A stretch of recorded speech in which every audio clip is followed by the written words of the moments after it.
सर्वसामान्यांचा बुलंद आवाज, बीजी 24 तास. हे काम नव्हे, जबाबदारी आमची.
प्रथमदा मधुभाऊंचा वाढदिवस म्हणजे राष्ट्रवादी युवक काँग्रेस तथा अंगीकृत सर्व संघटना यांचा एक उत्सव असतो. वाढदिवस आम्ही हा उत्सवासारखा मानतो किंवा बनवतो. विशेष मधुभाऊंबद्दल बोलायला गेलं, त्यांचा अनुभव आणि आत्तापर्यंत त्यांचं सामाजिक कार्य आणि विशेष करून सुधाभाऊंचं कार्य हे कर्जत तालुक्यावर खूप प्रभावीपणे आहे. भविष्याचं नेतृत्व म्हणून कर्जत खालापूरच्या जनतेने सुधाभाऊंना स्वीकारलेलं आहे आणि सुधाभाऊंच्या पाठी मधुभाऊंसारखे एक प्रभावी नेतृत्व, संयमी, प्रत्येक क्षेत्रात क्रीडा असू दे, सामाजिक असू दे, शैक्षणिक असू दे, गोरगरीब मुलांना स्लम एरियात, आदिवासी पट्ट्यांमध्ये अनेक कार्य त्यांनी केले आणि अजूनही करतात. ते अशा या दोन एक मार्गदर्शक नेतृत्व, संयमी नेतृत्व, या कर्जतला शांत वातावरणात प्रगतशील नेण्याचं नेतृत्व म्हणजे सुधाभाऊ आणि मधुभाऊ. अशा या आमच्या नेत्यांना विशेष करून तुम्ही पाहिलं पण असेल, यशस्वीपणे ग्रामपंचायतही त्यांनी हाताळलेली आहे. असं दांडगा अनुभव आहे त्यांच्याकडे. अशा आमच्या या नेत्याला मी मनस्वी शुभेच्छा देतो. पूर्ण राष्ट्रवादी परिवाराकडून शुभेच्छा देतो. धन्यवाद. जय राष्ट्र. मधुकर गारे आणि मी गेली 25 वर्षापासून एकत्र काम करतो.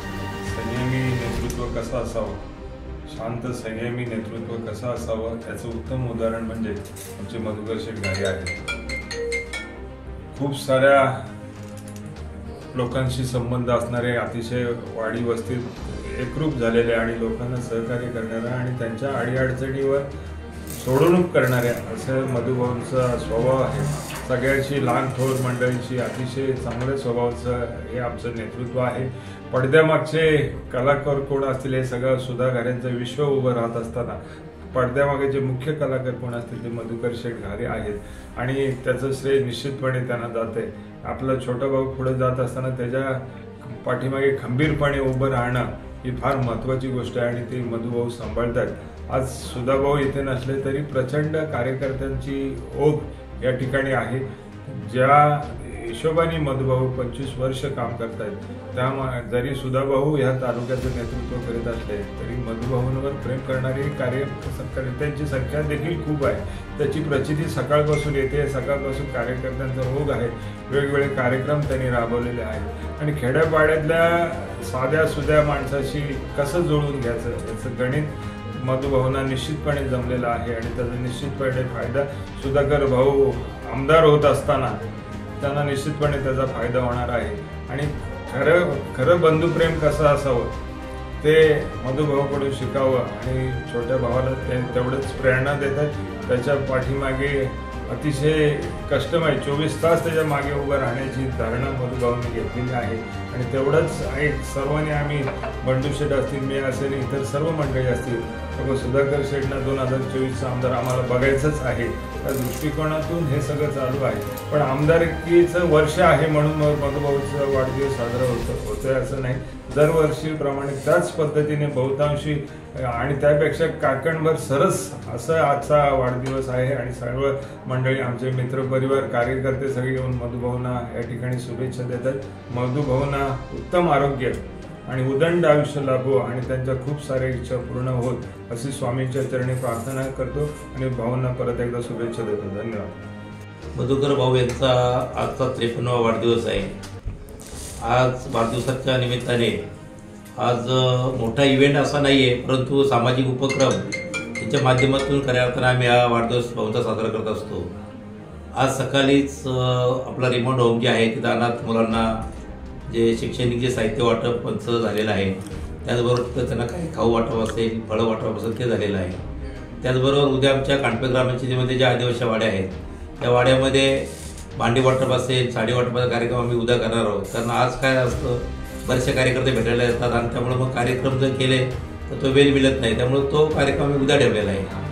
आणि भाऊच्या बाबतीत सांगायचं झालं तर भाऊंची राजकीय वाटचाल मी गेली 15-17 वर्ष त्यांच्या जवळ आहे.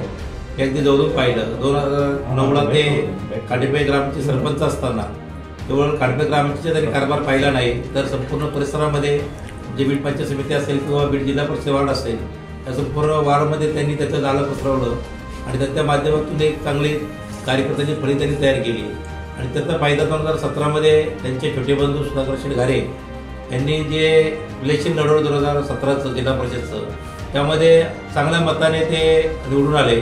आणि त्याच्यानंतर मग सुधाकर भाऊंना सुद्धा जिल्हा परिषदेमध्ये संधी मिळाल्यानंतर त्या संधीचं त्यांनी अतिशय चांगल्या पद्धतीने सोनं केलं. पण याचं सगळ्यांचं जे श्रेय असेल ते मधुभाऊ असतील, त्यांचे आप्पा असतील, आणि त्यांच्यावर आम्ही जे काय सगळे सहकार्य होतो त्याच्या माध्यमातून सगळं झालेलं आहे. त्याचबरोबर भाऊंचा आजचा जो वाढदिवस साजरा होत असताना भाऊ केवळ राजकारणातच नाही तर सामाजिक कार्यक्रमामध्ये सुद्धा भाऊंचा अतिशय चांगल्या पद्धतीने सहकार्य आहे. आज तालुक्यामध्ये कबड्डी असोसिएशन असेल, कर्जत तालुका म्हणजे कबड्डी प्रेमींचा तालुका ओळखला जातो. या तालुक्यामध्ये असंख्य असे खेळाडू घडवण्याचं काम सुद्धा भाऊच्या माध्यमातून झालेलं आहे. भाऊ कर्जत तालुका कबड्डी असोसिएशन अध्यक्ष असल्यामुळे आज महाराष्ट्रामध्ये जी काय पोरं जी बसलेली आहेत, डाळेकर म्हणून एक मुलगी कोणतरी बसलेली आहे, त्याच्यानंतर आपल्या बांगर म्हणून एक मुलगी होती आलेवडीची, तिने सुद्धा महाराष्ट्र असोसिएशनमध्ये कबड्डीचं नेतृत्व केलेलं आहे. अशा पद्धतीने एक चांगलं भाऊचं राजकीय, सामाजिक, क्रीडा सर्व क्षेत्रामध्ये अतिशय चांगल्या पद्धतीने त्यांचं योगदान राहिलेलं आहे. आणि त्यामुळे आज भाऊंच्यावर प्रेम करणारे अनेक तरुण सुद्धा भाऊंच्यावर प्रेम करणारे. भाऊचा जो स्वभाव आहे अतिशय गोडवा स्वभाव असल्यामुळे भाऊंनी लहान असो, मोठा असो, वयस्कर असो, महिला असेल, युवक असेल, या सगळ्यांशी भाऊची वेगळ्या पद्धतीने चांगला एक वैयक्तिक त्यांनी संबंध आहेत. आणि त्यामुळं भाऊच्यावर प्रेम करणारे हे असंख्य कार्यकर्ते आज भाऊंचा वेगवेगळ्या पद्धतीने गावागावामध्ये वाढदिवस साजरा करत आहेत. आणि अशा पद्धतीने भाऊंनीचा हा 53वा वाढदिवस साजरा होत आहे. भाऊच्या 53व्या वाढदिवसानिमित्त अभिष्टचिंतन सोहळ्याच्या निमित्ताने त्यांना आमच्या बीड जिल्हा परिषद वार्डच्या वतीने, त्याचप्रमाणे सुधाकर मधुकर मित्रमंडळाच्या वतीने आणि त्याच पद्धतीने तिरुपती बाळाजी मित्रमंडळाच्या वतीने त्यांना मी मनपूर्वक शुभेच्छा देतो. त्यांचं पुढील आयुष्य सुख समृद्धीचे भरभराटीचे जावं आणि त्यांच्या मनातल्या ज्या काही इच्छा आकांक्षा असतील त्या पूर्ण होत एवढी सदिच्छा या ठिकाणी व्यक्त करतो आणि थांबतो. जय हिंद, जय महाराष्ट्र.